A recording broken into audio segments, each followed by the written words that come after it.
He served from 1944 to 1946, spent 20 of those months overseas fighting through France, Germany, and Austria.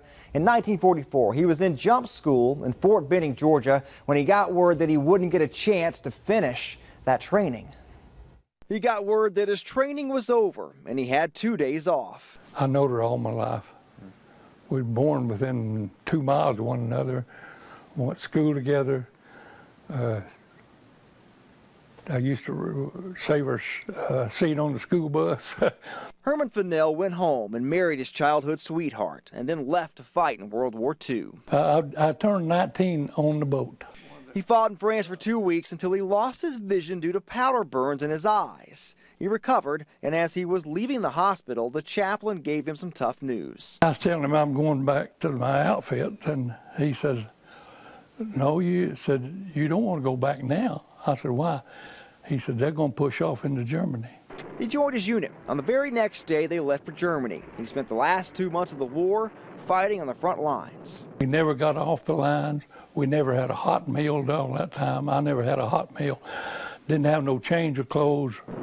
The Army's 3rd Infantry Division pushed across Germany and into Austria as the war was ending. You talk about a bunch of rugged guys. We were rugged. Herman Finnell earned a Bronze Star for fighting in Germany. After the war, Herman came back to East Tennessee. He worked at Oak Ridge for years and is now retired in Harrison.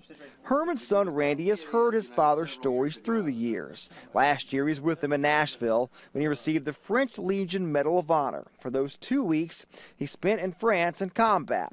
It's the highest honor France awards people who are not citizens of that country. You know, we're so proud of Dad. We just appreciate what he's done and love him so much for not only that, for just being a good dad. A decorated combat record and a family who couldn't be prouder. A great story that got even more interesting when he mentioned something at the end of our conversation. One of the best things I guess I remember more than anything was I was the first guy in the Hitler summer home.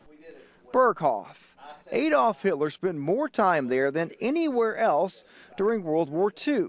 Now, others have made the claim in the past to be the first people in the home after the war. But Herman says, at the time, President Truman gave he and his ammo men the credit for being the first 2 people into Hitler's summer home. The RAF had bombed it, and it wasn't nothing left but just junk. But I went in, walked around and everything, boy. Now, by the time the U.S. troops got there, SS troops had set the home on fire. It was hit by at least 2 bombs. Now, that young girl that Herman married right before he shipped off, well, he's still married to her. In January, Herman, Joe Finnell will celebrate their 70th wedding anniversary.